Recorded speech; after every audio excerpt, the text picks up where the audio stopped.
పిచ్చి రీల్స్ తో యువకులు ప్రాణాల మీదికి తెచ్చుకుంటున్నారు. సోషల్ మీడియాలో హైలైట్ అయ్యేందుకు ప్రాణాలను పణంగా పెట్టి మరి రీల్స్ చేస్తున్నారు. కొందరు ఆకతాయి యువకులను టీటీడీ విజిలెన్స్ అధికారులు అదుపులోకి తీసుకుని కౌన్సిలింగ్ ఇచ్చి పోలీసులకు అప్పగించారు. ఒడిశా ప్రాంతానికి చెందిన యువకులు తిరుపతిలో కూలి పనులు చేసుకుంటూ జీవనం సాగిస్తుంటారు.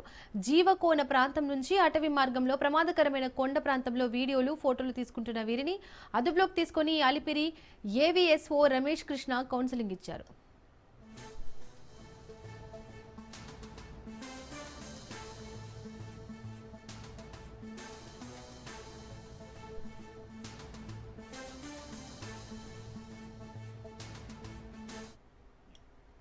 రీల్స్ పిచ్చితో యువకులు ప్రాణాల మీదికి తెచ్చుకుంటున్నారు. సోషల్ మీడియాలో హైలైట్ అయ్యేందుకు ప్రాణాలను పణంగా పెట్టి మరీ రీల్స్ చేస్తున్నారు.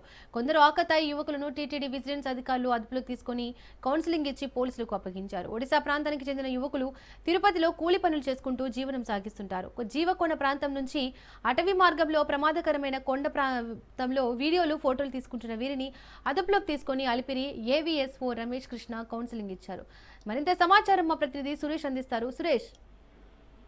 రైట్ మౌనిక, ఏదైతే గత 2 రోజులు కూర్చున్న వర్షాలకు తిరుమల క్షేత్రం ఆహ్లాదకర వాతావరణం మారింది.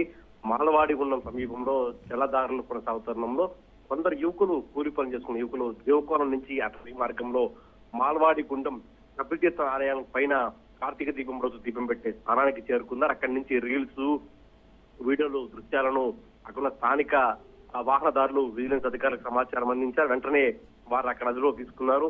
వారు తెలియక వచ్చామని చెప్తున్నప్పటికీ పూర్తిగా ప్రమాదకరమైన రీతిలో రీల్స్ చేస్తూ కొండ అంచు నుంచి చేయడంతో ఒకసారిగా అందరూ భయాందోళనకు గురయ్యారు. ఆ తర్వాత వారిని కౌన్సిలింగ్ ఇప్పించి స్థానిక అలిపిరి పోలీసులకు ఏవీఎస్ఓ రమేష్ కృష్ణ వారికి అప్పచెప్పారు. ఇటువంటివి చేయరాదని విజ్ఞప్తి చేశారు. మరోవైపు వారందరూ కూడా తిరుపతిలోని కూలి పనులు చేసే వాళ్ళగా గుర్తించారు. ఎందుకంటే గతంలో పనులు లేకపోవడంతో వాళ్ళ ఆహ్లాద వాతావరణం రీల్స్ చేయడానికి కొండ మీద చేసినట్టు సమాచారం అధికారులకు తెలిపారు. తమను క్షమించాలని వాళ్ళు వేడుకున్నారు. అయితే పూర్తిగా ఈ కౌన్సిలింగ్ ఇచ్చిన తర్వాత వాళ్ళు స్థానిక పోలీసులకు అప్పచెప్పారు. Mounika. Right Suresh, thank you.